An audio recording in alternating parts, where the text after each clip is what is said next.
Hello, everybody, and welcome to TableTakes. How are you guys enjoying the second day of fall coming out and enjoying the inside of your house because it's nice to stay inside. Everywhere else is gross and contaminated. But speaking of which, have you been exploring the No Man's Sky, Derek? What have you been doing? Well, No Man's Sky had a rather large update, so I have now discovered which of my bases are randomly buried under hundreds of feet of rock What? for no reason. What? Like they did an update that okay, this is going to sound catastrophic, but Mm. basically all life in the universe appears to have been driven extinct and repopulated. Immediately, like lots of Wait, weird stuff happens. There's what it boils down to is there's a bunch of new things to explore and play around with. Derek, Yes. weren't you talking about Nellie having mounts or pets or something? They're all buried. They're all Uh, dead. that is Are true. all the pets dead? They're all dead. What?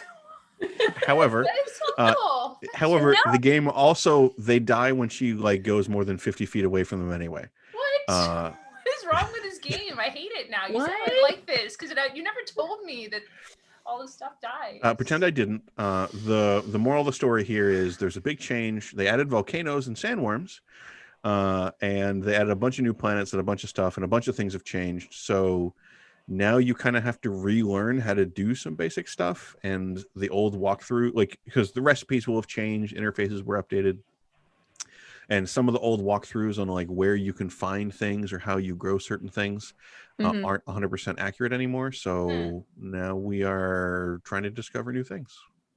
Okay. Very, very cool. And hopefully domesticate more creatures from all other planets. For them to That's the die plan. again. Well, I mean, the soil needs to be fed somehow, Emma.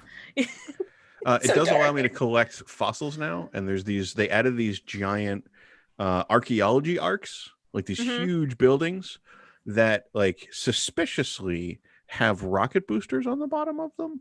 So I have a feeling there's going to be an event somewhere in the future. I'm calling it now. There's an event somewhere in the future where Mm. these arcs that you can deposit fossils and bones and cultural artifacts in will launch into space to preserve those things while the universe is destroyed yet again. Oh, cool. I like it. That's what I predict. Well, I mean, when the universe is destroyed, they all go down to the underworld, where apparently Emma is fangirling over. Yeah, if you want to play a game where everything that dies comes back and everything actually lives forever, you should check out Hades. This game very much took me by surprise. To be clear, I'm not actually physically playing this game because this is a very dexterous, high dexterity game, very stressful for me. I am the backseat gamer while my husband presses all the buttons, and I say stuff like, "Oh, the stuff is on fire. You're getting damaged. You shouldn't stand in the fire." So I do that Very helpful. very helpful background tasks. Very important. But yeah, it's just I don't know. A lot of times roguelikes can be boring or just kind of stressful or repetitive, but there's just something about this, the world and the characters, the music, everything is just so amazingly well done. So I'm not surprised at all that it's blowing up online because it's been a lot of fun. The first thing I thought when the pictures of the god, so it's like you're in a 3D space, but when you have a conversation with someone, it pops up the 2D art of them, which is very reminiscent of a dating sim, like Okay. My Friend or something. So the first thing I thought, Right. and they all have very not sexy voices, but the voice acting is all very sultry and sensual, even though they're not actually talking about anything even closely related to relationships. So that was just. And my I think sense of it. you're bearing the lead here, which is that everybody in the game is sexy. Yeah. People downloaded the game, including yours truly. Mhm. I thought it was a dating sim. All of the images that I saw, Right. dating sim chat stuff, and all I wanted to do was Hold on. I feel like y'all have been locked up in a house alone for too long. Do you not remember how computer RPGs used to work? Yeah. Like first, RPGs used to not always be I don't dating sims. understand. Thank you, Mass Effect, but that's Okay. not always the case. And JRPGs, the 3D sprite going around and then getting a 2D art image to interact with, like, come on. I feel like there's a little projection here that people maybe Listen, need to work I through. just want to smooch the god of the underworld, and I don't feel like being judged or kink shamed about this. Okay, it's too early in the day for this kind of thing. Yes, I've been locked up too long, Yeah. but also There's a whole Twitter thread that talks about what your Hades crush says about you. Like if you are in love with Artemis, you eat granola every day. Eurydice is, like, I was thinking Artemis or Eurydice, but Eurydice is mostly she just has a beautiful voice, and I'm obsessed with that song. And So I've just she's now very realized nice. you said Hades crush, not 80s crush. Oh yeah, And I Hades was crush, like, yeah. who? Everyone was talking about Artemis and Eurydice in the 80s? Did I miss something? Yeah. Crush, yeah. So yeah, that's, if you haven't checked it out, you check it out. It's on the Switch too. It's been out in early access for a long time, but it just had its official release. It's great to play on Switch. We play together on the couch. It's a fun spectating game, which if you play games with a partner or a friend, it's a great one to do. So yeah, you should check it out. I do have to say, it might still be a dating sim. Don't get me wrong. I haven't finished dating the game. sim in No your heart. spoilers. It's just, that's those sexy 2D characters when they pop up on screen, apparently. I just want to Yes. remind all of you, though, if you like Hades, check out the studio's other games. Like, Oh yeah. Hades, Yeah.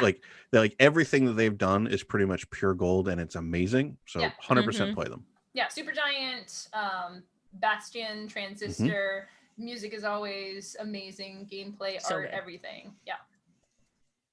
But Any yes. game can be Oh, entertaining sim if you try hard I just enough. saw that in chat too. But yes, Isabella, how about you? It seems that you have been getting into your gamer fix, being locked up, wanting to stab random people as well. yes.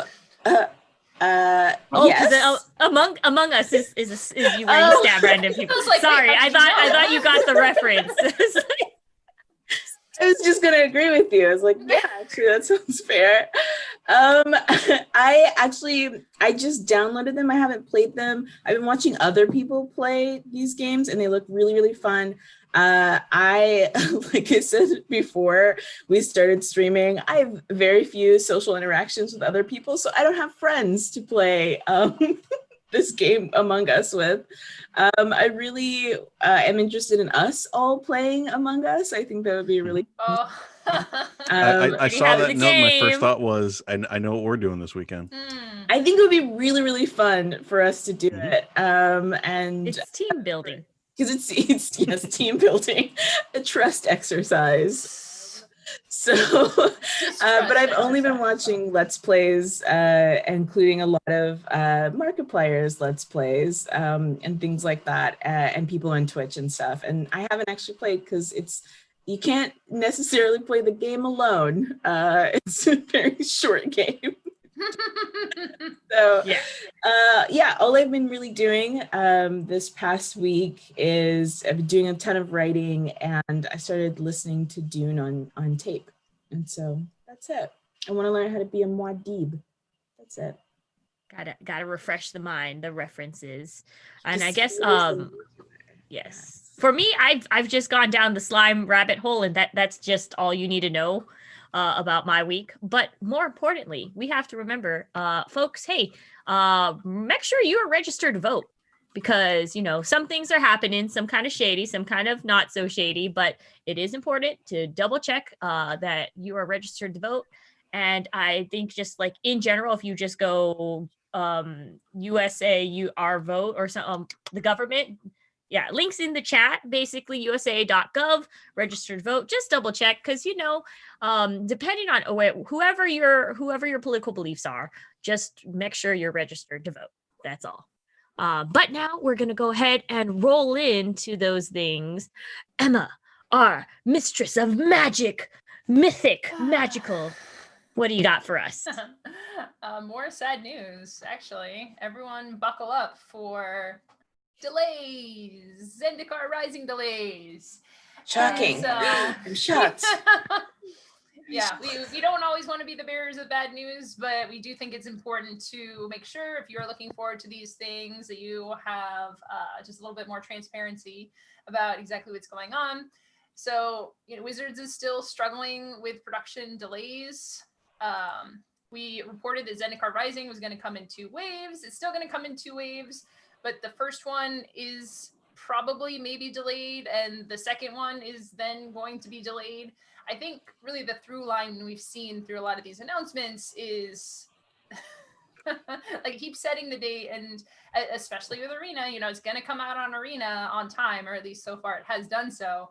And they're trying to make the paper work with that, and they're continuing to work through it and just continuing to have issues with making a release date and sticking to it. I think we said last time, it's like, just push at a certain point, it is going to be delayed, and you have to say like, look, we need to push all this stuff out. You can only stick to a calendar for so much time.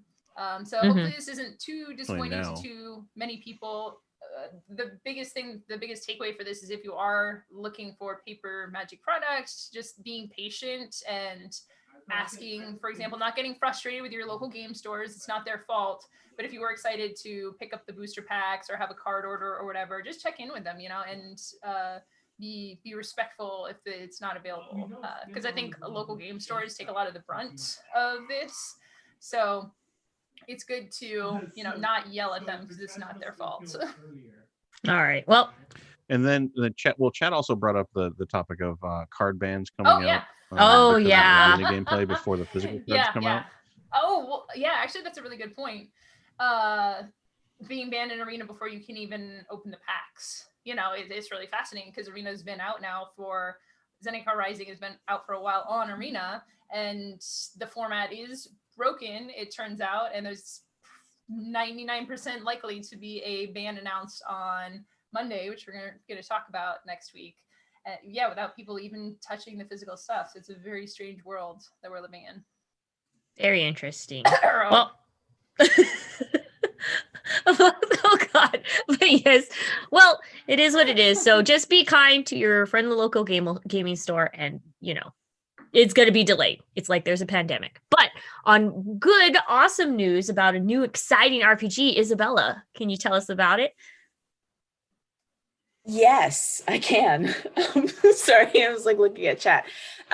So the new Into the Motherlands RPG was just announced, and I'm really excited about this. It's an Afrofuturist science fiction RPG from the creative director and founder of I Need Diverse Games, which if you don't know this group, you really need to follow them. They do incredible work. I believe the pronunciation of this person's name is Tanya, is it DePass?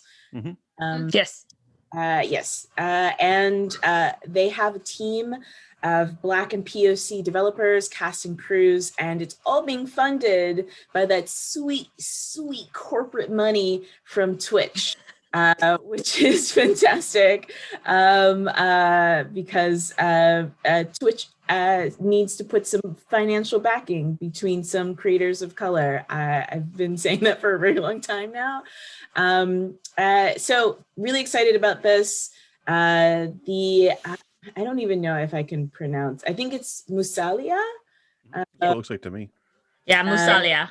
Musalia, because it sounds like it's based off of the Emperor Musa is probably based after Musa Mali, the great African king, who was the richest man in the entire world for a very long time. And it sounds like it's based off of his sort of glorious empire of Africa, which many people don't really know about, but look up Musa Mali, really fascinating African history. And so I like that it's sort of science fiction-y, but also the Afrofuturism part of it, which is combining the past with the future, which is a lot of the tenets of Afrofuturism, which is how do we connect the African diaspora through time and space. And it seems like they've really thought about all these kinds of things and sort of projecting them into the future. And the team is really incredible. All of these people have been working really hard in the industry for the past few years. I Need Diverse Games, when I heard about them maybe 5 or 6 years ago, they were actually really encouraging for me getting back into tabletop games. You know, for a really long time, I fell out of because I didn't really have a community. And when I found that group and then got connected to other people, it really helped me to sort of find a community, a safe community for me to explore. And so I'm full on with like any more content that we can possibly get that will allow people to explore African perspectives and the African diaspora, and maybe learn a thing or two about African history. And so this sounds really, I'm very excited about this. Yeah, the not only is the team amazing, like, you know, they're all fantastic people that we've seen kind of pop up and do amazing work here and there. So I'm excited to see what they do when they come together. But on the note of like the African diaspora and trying to explore that, I found it particularly interesting, like that seems to be the core concept of the game from what they're describing, is that, you know, you are part of like a wandering culture, or I imagine like fleet of starships or something like that. They didn't provide all the details, but, you know, I kind of imagine like almost a Battlestar Galactica kind of a thing. And you are returning to a quote unquote homeland that you have been away from for so long, or you've never visited, that it doesn't feel like it has a place for you. And, you know, in everything that I've heard a lot of, you know, diaspora communities talk about, like, that is the essential nature of that story. So I'm really excited to see what those folks want to do with that in setting wise, rules wise, story wise, all that kind of stuff. You know, they've announced that it's using the Cortex rules, but it'll be really interesting to see how they tweak those and kind of what they present, because there's a lot of really rich story there. Oh yeah. Oh, sorry. And there was a comment in the chat that was talking about that they would like an RPG based off of the Yakata Witch book series, which, if you haven't checked out, is a really incredible set of fantasy books. I believe that those books have been optioned for an HBO series. Don't quote me. That was the rumor. I'd be really excited about that. And the developers are playing this game on Twitch as well. And I think that starts October. I think. Then you can watch the gameplay October 4th. Yes. So very exciting. That's awesome. And like I said, like the best thing about this is that, of course, this is just opening the doors to like a lot of various different futures and from a different cultural perspective. So it's just exciting to see like, hey, how does each culture imagine their future if it's highly based off of that? So let's see more and more, open the doors. Let's have the floodgate. That would be our like 2021 is just the floodgate of all these various different cultural RPGs. So ooh, I like it. I like it. But yes, hey, let's go ahead and rewind back the clock. Did you guys ever play this game called HeroQuest? Well, guess what? Hasbro, like we said last week, is bringing it back. They actually on Tuesday officially unveiled a crowdfund campaign, like their own crowdfunding site on Pulse. That, you know, hey, you know what? You want this game? Here it is. This is essentially, I like to say, fancy pre-ordering, but you know, crowdfunding. It is 100% a fancy pre-order. Yeah, fancy pre-ordering. But in this, if you guys, like, you know, this is a game that you liked. I know a lot of people in my chat were really excited about it when it was announced. You know, you got that classic feel. The hero tier, which is like the basic tier, is about $99.99, which is $100 if you want to round up. If you want to round up, it's $100. You want to round up. Yeah. Revised edition of the original. It has 71 all new minis, more than 90 cards, 6 custom engraved dice, and a GM screen, as well as character sheet. And also it will feature 4 alternate gender horoscopes of the exclusive Sir Ragnar minifigure. And then also, if you want, you can go all the way up to the mythic tier, which is $149.99, so basically $149.99, You Or round up. 150 if you want round to up, round yeah, up. round up. Includes all of that plus the return of like 2 rare expansions, the return of the Witch Lord and Keller's Keep. It also will feature 2 exclusive minis, the Mentor and the Witch Lord. It's going to be a very faithful but updated recreation of the original game with some changes, well, with minor changes, like little tiny changes. So there is, like I said, the new like alternate gender characters for the heroes. And they have a lot of various different stretch goals on there. And, it's kind of like interesting to see like how they're going ahead and like updating, preserving. I know we had some discussion beforehand, like, hey, why, like, is it okay, or like, is it acceptable to take an old game and not really tweak it that much? It's like tuning an old car. Like, there's changes that need to be named because car in the past was not as safety featured as like a car in the future. Or should we remain, hey, this is the classic, it's pure, it's like, you gotta see all the game as it is. So yeah, so like, that will probably be a separate discussion on itself. So just letting you know, hey, it's already been fulfilled, but I think you can still go ahead and pledge to those pre-order releases if you want. But yes, there's just a lot of history behind it. And if you're interested in it, I highly recommend that you go ahead and look up Hero's Quest, which is different from Hero's Quest Hero Quest. Yeah, Hero Quest versus Hero Quest Legacies. That's a whole different ball game. So just go ahead and look that stuff up. Mm-hmm. Well, like it was a board game, it was a fictional line, it was an RPG. Some of those things were related, some of them were not. They were owned by different companies. Then we had that news about Restoration Games trying to register a trademark for Hero Quest. So we thought they were bringing it back, but everybody has to confirm that no, they're in no way involved in whatever's happening here. For those people who like the history of RPGs or the weird branding stuff going on, there's plenty to dig into there.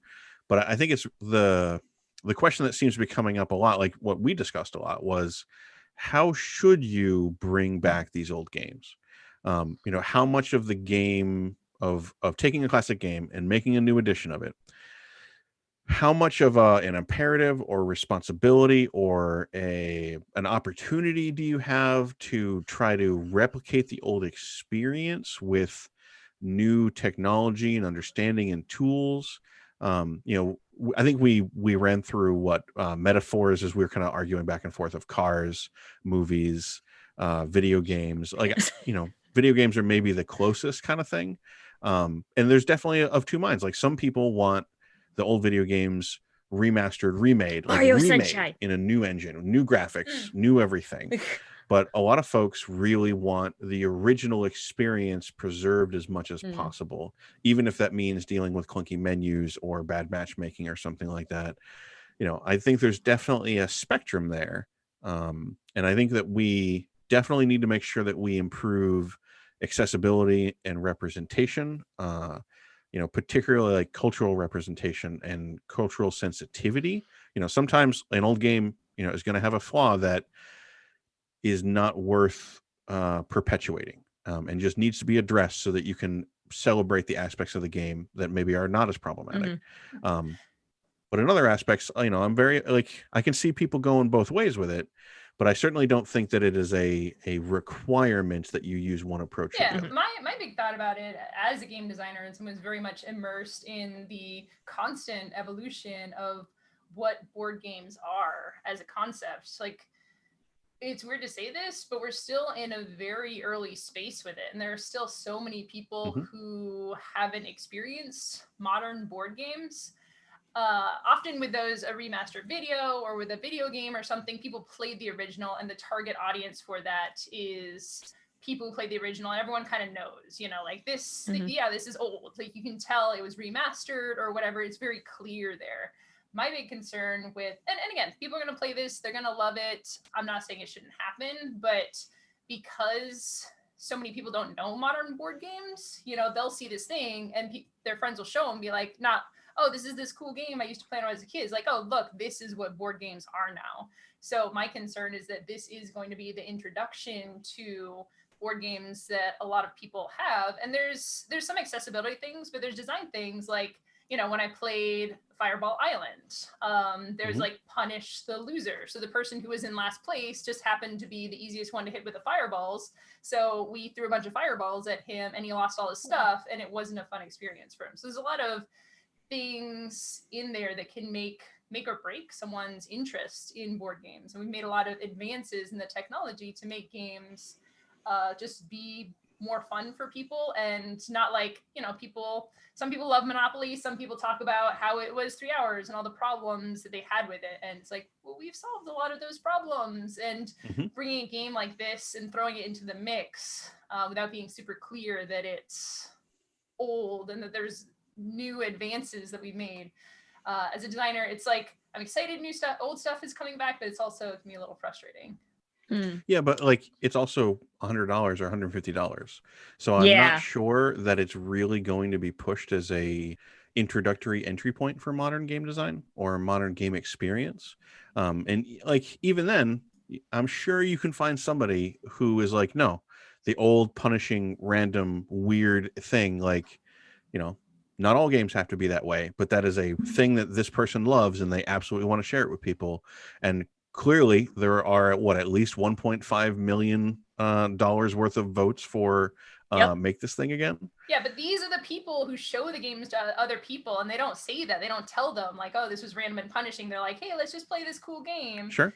And then, yeah. But do you really think that if those people think HeroQuest is a good way to introduce their friends to these games, that if HeroQuest didn't exist, that they wouldn't just pick another game that we would probably think is a bad choice, like maybe Talisman or something like that? Like, you know, they're not automatically going to go to a quote unquote good introductory or something like that. The other thing that I think that came up on Twitter was how this is kind of a sign that maybe Hasbro gets the hardcore gaming market more than we might assume, because remember we had the news that Avalon Hill stuff is moving over to Hasbro.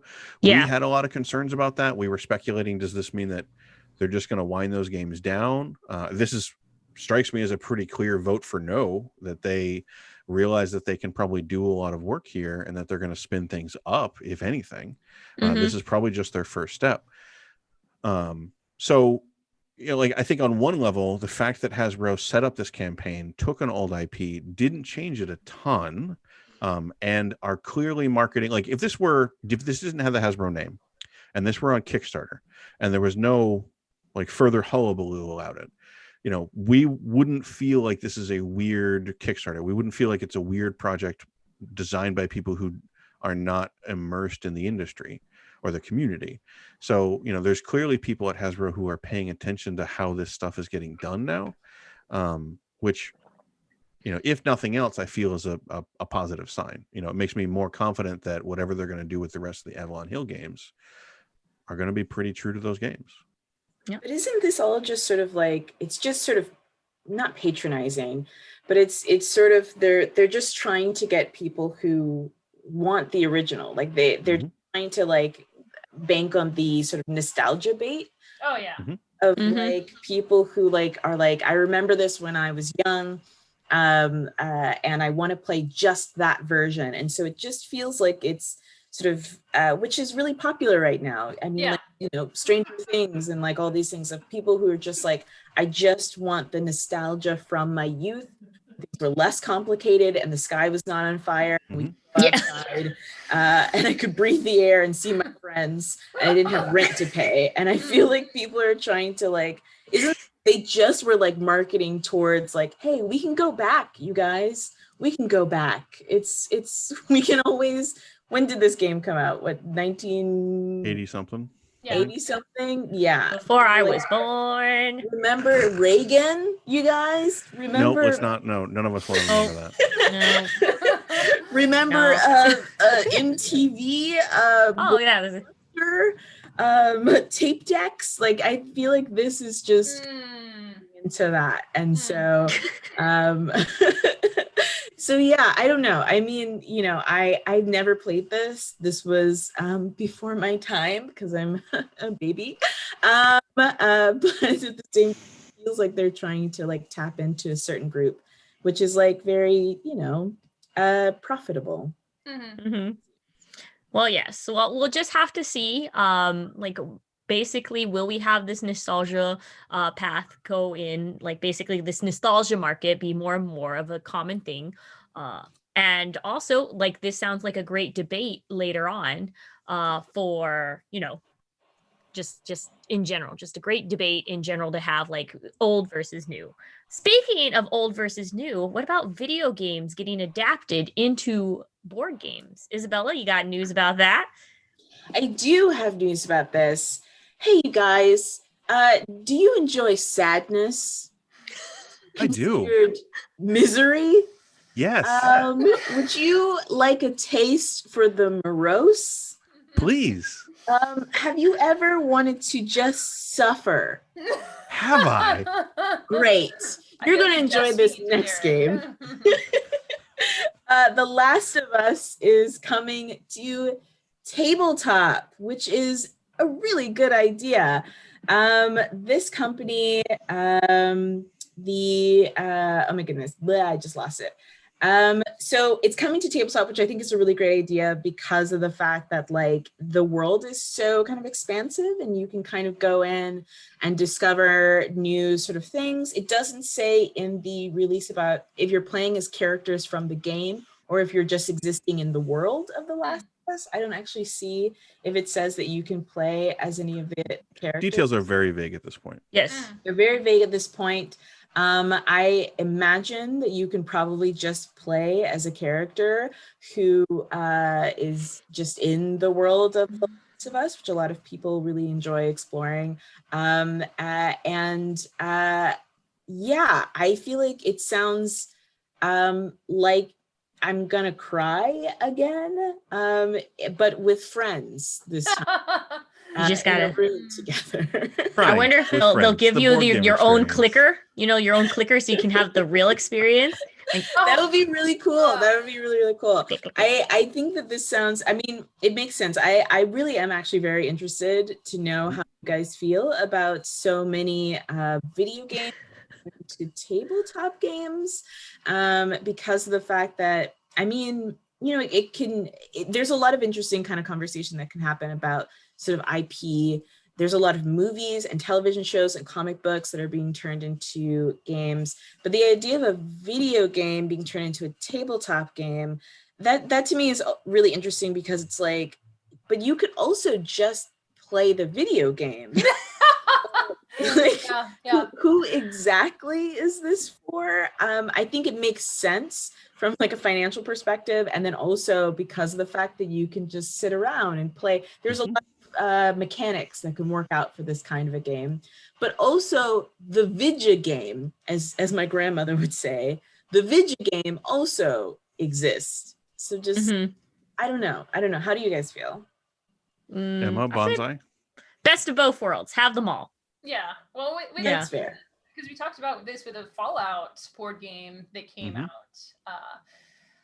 There's definitely a can of worms there. I think it can be done well, not as well. But I think, Isabella, you put it perfectly, of doing it with friends, right? Doing it in person someday, eventually, sitting down at a table and bringing out this beloved IP. It'd be interesting to see how it turns out.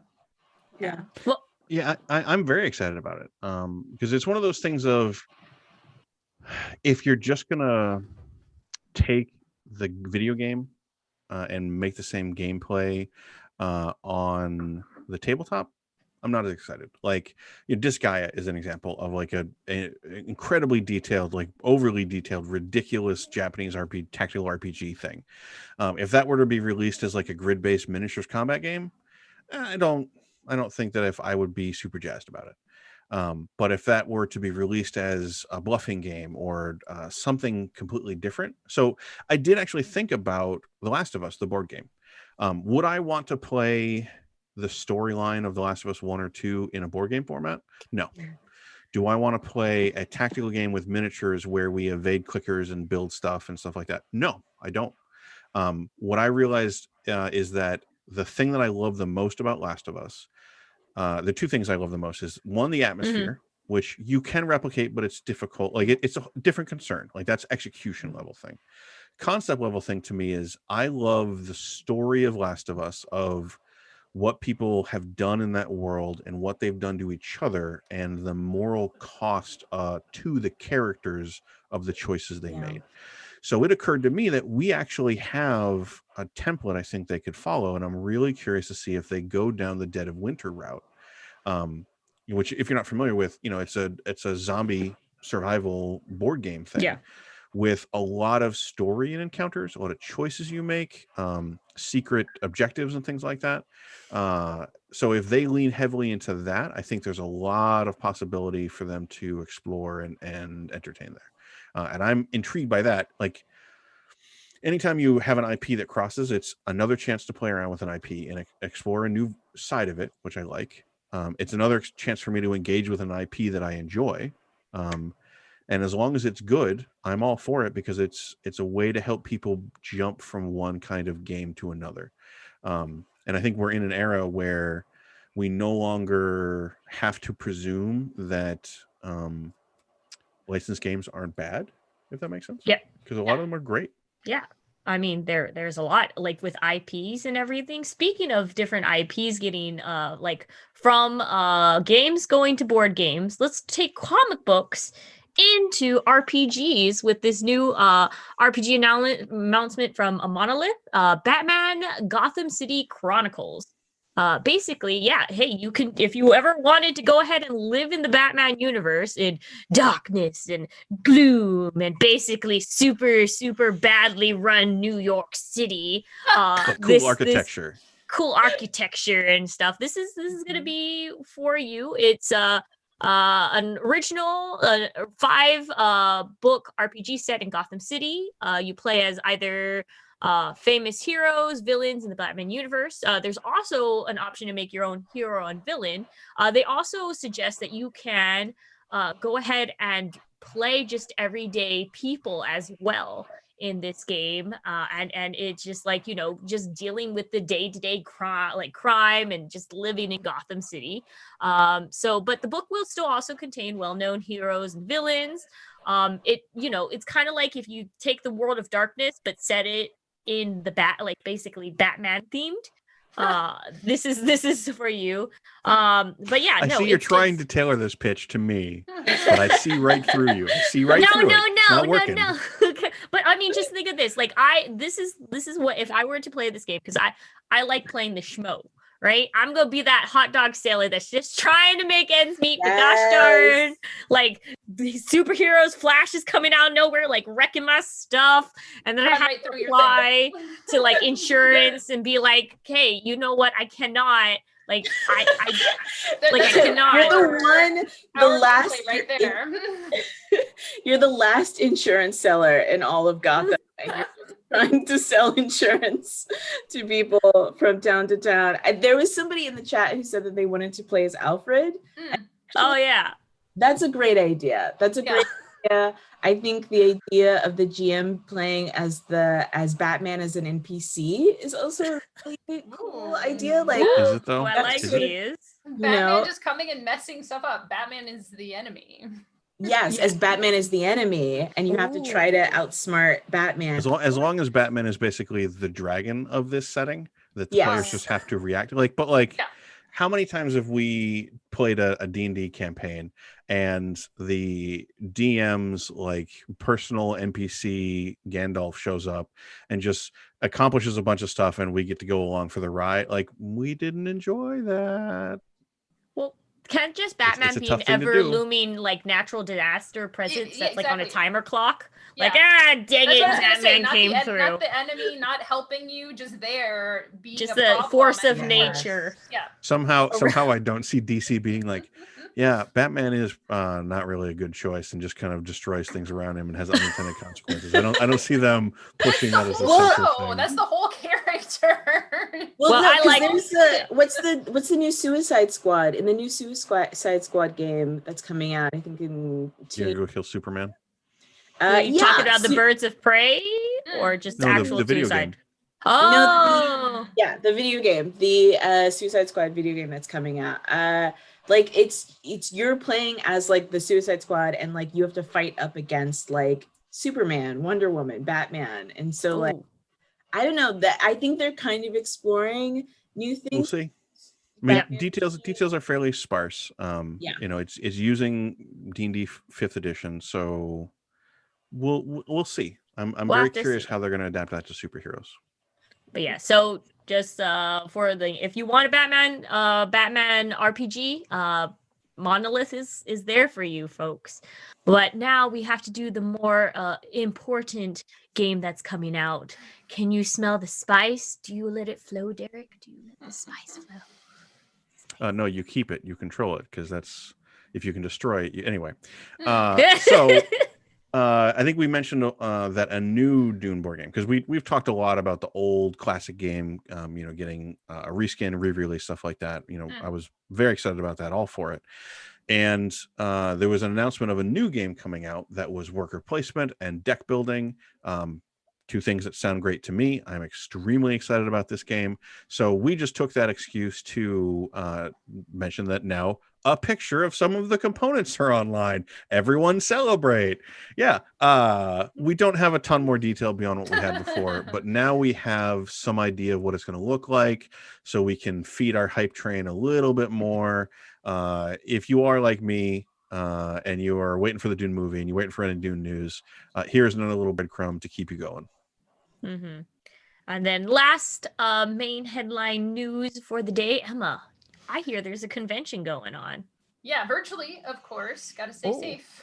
Castle TriCon virtual convention opens tomorrow. So we've seen a lot of virtual conventions come and go over the last few months. This has something exciting about it, which is a 3D virtual space. We're going to walk, fly around the game tables. And if you go in there and look at the picture, you'll see there's the space, there's the tables, and you actually have the video chat in there, so you can see the people that you're hanging out with. So I think it's kind of a cool format. And if you have been thinking about doing virtual conventions or doing more virtual conventions, this is definitely one that you can check out. What's cool, the coolest thing about this is it's based on a real world convention that's held in a castle, which is why it's called Castle TriCon. So, I mean, I think this sounds pretty cool. Interested to check it out, but also in the future, interested to check out, can I go to this castle and do the in-person convention? Because that sounds cool too. But yeah, no, it's just exciting to see. I mean, we'll have to see how it comes out. It is a different form of doing an online convention. So there probably is going to be a little bit of bumps, and there's probably going to be a little bit of connection errors, but it's an exploration into a 3D virtual space. So try it out. But now that was all of our main headlines for today, folks. But don't worry, because we still got Bundle Bus with Derek. Oh yeah, okay, all right. There's a little metal scream in there at the end.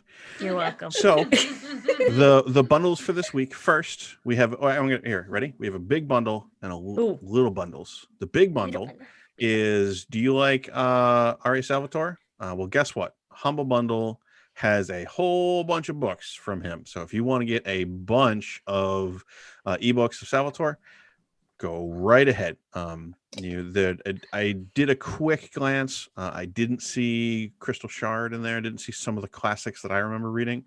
But there's a lot of books in there. So if you want the continuing saga of High Adventure through the Forgotten Realms, they have got you covered. And then the tiny little bundles on Bundle of Holding, there are two tiny bundles, literally called tiny bundles. First, there's Tiny Dungeon, which was a Kickstarter that I backed way back when, and it's just for tiny D6. It's a little tiny game. The mechanics are literally roll 2d6. Did you get a 5 or a 6 on either of the dice? You succeeded. Did you not? You did not succeed. Are you rolling at disadvantage? You roll 1 die. You're rolling at advantage? You roll 3 dice. That's kind of it. There's some hit points and stuff, but the core is really designed to be super, super simple, because they wanted to make a game that would be super fast, super easy, easy to introduce to new players, people who are new to RPGs in general. And then they just release like little settings that add maybe a rule for how magic works, or a table for how some random stuff works, or something like that. So the 2 bundles, one of them is the Tiny Dungeon bundle. The starter set for $10, you get the core rules, you get a screen, you get some basic resources for it. And then the level up version has a post-apocalyptic setting, a space setting, you ready for this? Basically a Baywatch setting. Nice. I had to look and that up. if you It was Baywatch. if you can't turn that into a dating sim, then I don't know if anybody's gonna be able to help you out with that. And there's a kaiju setting in there, which Kaiju. amusingly, every time I see these lists, I'm like, what if we just all of them together? Baywatch, kaiju, post-apocalyptic, and space. Anyway, the level up version is about $20. So it includes all those. And then the other bundle that they're doing is Tiny D6 Worlds. And that's just mostly a bunch more settings. The starter set is or starter collection is $8. It's got rules for playing demigods. There's an undersea campaign. There's a bunch of articles and resources, for further rules and stuff like that. And then the $20 level up, the settings it includes are superheroes, Wild West, pirates, and zombies. So if you want to get into some RPGs and you feel that, D&D is too complicated, you don't want to go full story game, you want some rules to roll with, check it out. There's a bunch of stuff here for cheap, and you can play Baywatch. Very, very good. Thank you for those excellent bundles. But now it is there's just excellent bundles. You guys get the links. Go ahead. If those sounds like something that appeals to you, you get a lot of stuff for a little bit of price. So, that always helps with people's wallets. Now that we are done with the bundles, now it is time. Hear ye, the queen has been disposed. It is now Kickstarter court. Disposed? You just threw me out of the trash? Disposed, dethroned. Deposed? Deposed? Is that what it is? Deposed. Deposed. That's the word. And so now we have opened the court to Emma with her Kickstarter. Defenestrated. All right, first up on our list of Kickstarters, we have Artisan Sharp-Edged Standard and Norse dice, of course. I always like to bring at least one dice campaign to the table, as it were, mostly because I just like it when Marcus puts up the beautiful pictures of dice. It's really not that much more to say. These are the dice, and if you like these pictures of dice, you can go to the campaign and click on it, and you will have these dice in your home, and it will be great. Although if you do want to get technical, I will say when they're talking about the sharp-edged, I believe that's the edging. The numbers are pretty deeply engraved and the paint is in there real nice. So I do know, I think maybe Derek, you've talked about this before, but the contrast of the dice and being able to read them for people who roll their dice and use them for actual mechanical stuff. For people who use the tools for the purpose for which they were designed, those fools. As opposed to just sitting them on your windowsill. And looking at them admiringly and just kind of sighing over them. What if there was a dice dating simulator? I'll think about that. Ooh, what Two dice would you date? Like date each other, or you can date a sentient dice. I don't know. Sentient dice. These are details. We'll have to figure these out. I'm just going to blow your mind right now. If you just want to make two things kiss, you can do it anytime you want. You just tap them together and make smooching noises. Anyways, these dice have 4 days left, ending Tuesday, September 29th. Good chunky dice. They have very visible numbers, so you should definitely check them out. All right. With our next Kickstarter with 5 days left, Wednesday, September 3rd, the antique tablets. And Antikythera? Antikythera tablets. Sorry, I liked this project, but I was looking at it and I was like, I'm not gonna say this word right. So it is a challenging, a wooden puzzle combined with a story of the heroes, gods, and monsters. It's actually based off of a Greek Antikythera. Antikythera mechanism. It actually does have a historical piece involved to it. That's why I gravitated towards this piece, because there is an actual legitimate out of the sunken depths of the sea. There's this it's called Antikythera machine that was Antikythera. Antikythera machine that was created. And it's just like, if you want to go ahead and look it up, it's amazing. It's beautiful. It's just like it's intricate pieces. It's like a wooden box. It's a puzzle that you kind of open up, right? Yeah, so the box itself is your first starter puzzle, and each seat is actually its own mini puzzle that should take you about an hour long to figure out, just so you can understand what's going on in the story and the plot. And each time you open up a sheet, more of the story is revealed to you as you go along. The designer, like I said, the designer notes that it is like, this is gonna take you more than an hour to solve each sheet. But yeah, if you're really into puzzle rooms, if you're really into nifty kind of Greek mythology, lore, and artifacts, this is the game for you. It's just a very beautiful and intriguing design with 5 days left. Antikythera tablet. Nice. Yeah, close enough. And like this is definitely one of those projects with you, because I'm like, oh, it's a wood project. I have no idea whether Bonsai is going to like this or criticize the construction. So does this meet Bonsai? Yes, approval? Because I understand with puzzles, laser cutting is needed. You ever try making a puzzle box with those little tiny gear ratios? It's very hard. You need to have a computer to cut those. So I mean, there's a difference between somebody who cares about it and somebody who takes pine, beats it up, and wood burns on it and says it's ancient. Okay, there's spice. I'm adding that spice into that discussion. But Bonsai approved. Bonsai approved. And you can use it as a weapon. So, there's always that. The next game I have up for there is called The Pet Cemetery, with 6 days left, ending Thursday, October 1st. It's basically a chain card together. Like, it's a deck building kind of game where you try to outrace your friends to the end. It's like light 30-minute per minute pet monster themed board game. Simple 2 to 6 players. It's easy to probably pick up and learn. The board game itself is also made of smaller boards that can be rearranged, so you can have a new experience every time you play.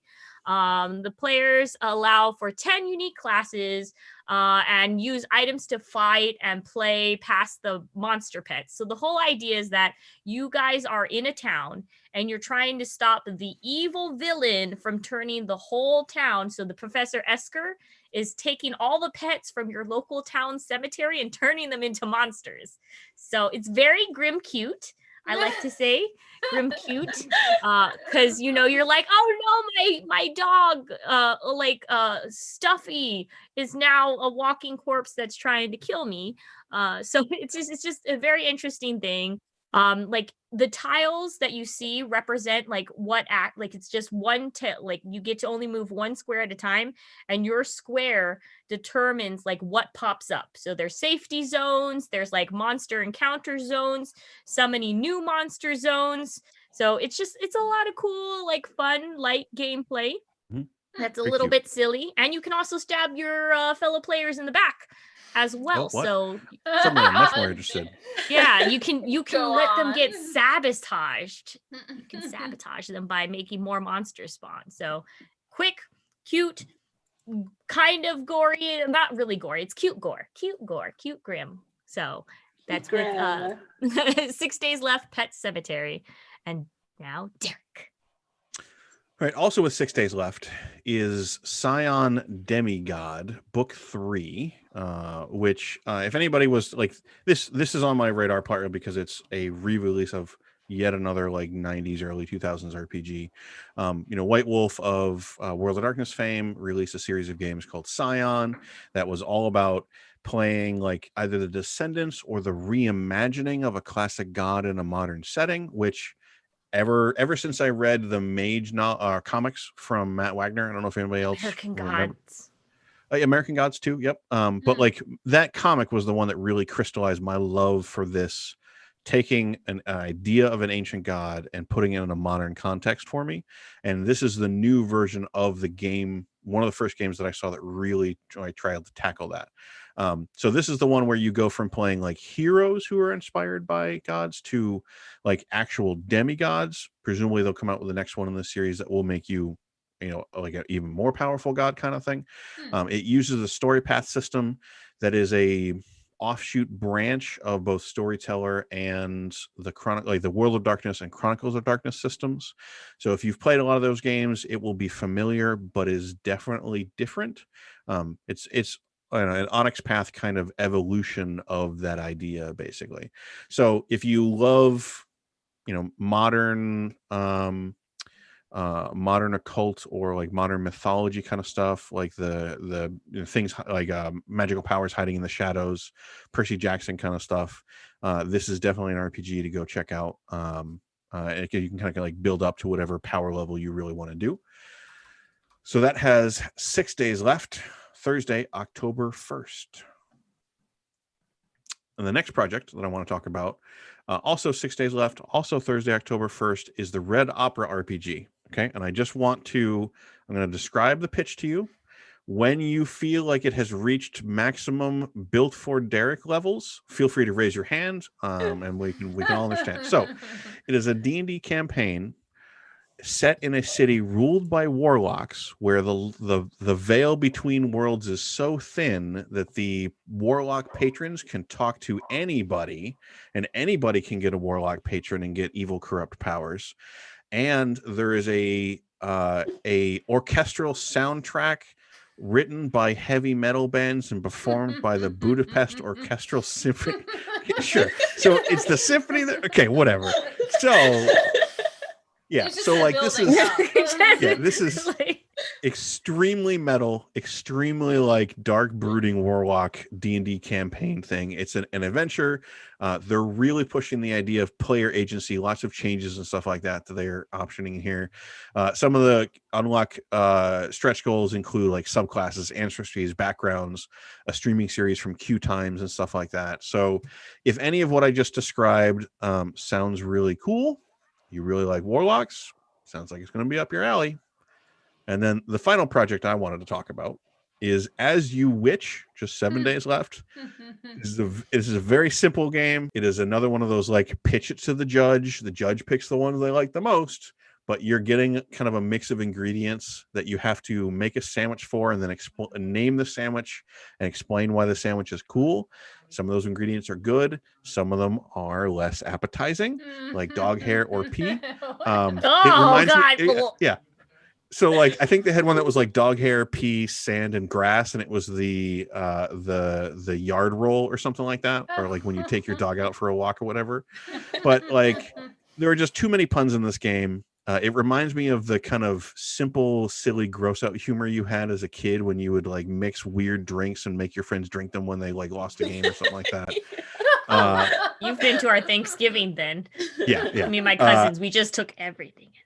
See, and it some of the people who are in the Fun City podcast that we had during Gen Con Online are involved in this. So that's how I heard about it. Just, it's just wholesome, maybe uncharacteristically wholesome for me, but I was amused by it. I love the packaging. Cute. I love the design, the sort of 70s aesthetic to it. It's cute. And we all get it. As You Witch, right? Yeah. Yep. As you wish. Sandwich. It's a sandwich. Because it's the same. Mm-hmm. Yep. Good. Glad we were all on the same page and didn't do it. As a sandwich aficionado, who I don't get a lot of sandwiches here in the Pacific Northwest. There's not a lot of sandwich places up here. Not a lot of good sandwiches. There's no good place to get a good hoagie or a good sub roll. And this game. There are. There's one downtown and there's one up north. What is it? What is it? Tats. Tats downtown is really good. I disagree. Real good for subs. I disagree. Okay. We're gonna have to debate this because it's the real issue. We're gonna have to debate sandwich places in this area. So the next game that I have with 8 days left, ending on Saturday, October 3rd, is the Futures game. This is a really interesting. It got me from the art alone. The tagline is imagine and share your stories of alternative future worlds. This kind of also goes into what I was talking about before with the sort of Afrofuturist kind of a mindset of like, let's collectively come up with what we think is a better future, this kind of, I'm trying to think of what the word is for this, but like Optimistic. Yeah, but it's like utopia adjacent. There's a word for a type of futuristic science fiction-y storytelling where it's like, let's imagine a better future. And I feel like we really need this right now. We need to imagine a better world that we could possibly live in. And I think that having a game where it's more of like, okay, let's all use our collective imagination in order to tell a story that is utopian, since, you know, we're currently living in a YA dystopian novel. I feel like we need this right now. Yes, I do like kind of bummer, sad, grimdark. Now I have the word cute dark, which I think is my aesthetic actually. But I do also think that having something where you can sort of collectively come up with different futures can really actually be very healing psychologically. And one of the things that I'm also really interested in is using tabletop games as a way of dealing with mental illness and as a way of using them therapeutically. And I think that this is a really interesting game that can be used as therapy, as a sort of thought exercise to help people who are dealing with stress and trauma. And so I'm very interested in this idea. The art is really cool. There's a lot of different kind of artists that are working on this. And it just seems like a really collaborative, inclusive, diverse team. So yeah, very interesting. Also with 8 days left, the Bolt RPG engine created by AJ Pandey, lightning fast RPG system, fast intense action, setting agnostic rules, and flexible hacking tools. So what I like about this one is really cool art to it, a diverse team of artists and writers, crunchy but streamlined. It's carefully designed but flexible. It's really cool if you're just trying to jump into a new system, like not really like anything that we've seen before, but also that's very open to being modified and designed from the ground up to be hacked and added to. So if all those things sound great to you, you should check that out. All right. And our last one. Yeah, Isabella? To completely deviate from everything that I just said about optimistic, bright utopian futures, let's go to a hell planet. Let's just go to where a hell has opened up and demons roam the earth in a new tabletop game called Return to Planet Apocalypse, with 9 days left, ending on Monday, October 5th. This game, which I thought for sure Derek would have wanted, because it looks metal AF. As soon as I saw this, it looks like it should have a heavy metal background. The monsters look so gnarly, so gross. It does remind me of Doom. Yeah, so it's New Hells. It's for the Planet Apocalypse board game. So actually what you're getting is New Hells. And you're also getting, it's adapted for the 5th edition. And you can, open up hell and bring some monsters. And like this is a lot of minis from the people who brought you Cthulhu Wars. So like this is definitely the capital KBG Kickstarter board game of the week. Where it's expensive, there's a million minis, a million things, and you get real excited about all of it. All the minis. Well, folks, that was our last Kickstarter of the day. But hey, don't worry, because you know what? We're not just a Friday show here. We have a slew of shows here on Gen Con TV, starting with, of course, this is all Pacific time, Monday 6 p.m. board game with the Brothers Mirth. You get two brothers playing board games. On Wednesday, we at 1:30, this game gets dicey. It's playing board games while being online and trying to figure out the like schematics of that. Followed by at 4 p.m. Fireside with Peter Atkinson, and of course, new up and coming RPG, like basically designers and people who are developing new and exciting things in the RPG universe. And then, of course, Friday, 2 p.m. Table Takes with us. And don't forget to like, follow, subscribe, do all the things, retweet us, all that good stuff. And if you guys can't catch us here on Twitch Live, our episodes will be on YouTube 24 hours later. Thank you, Isabella, Emma, and Derek for joining. And I hope you guys have a wonderful day. Don't forget to register to vote. Register to vote. Register to vote. Vote, man, vote. It takes 5 minutes. Do it now. Do it. Bye.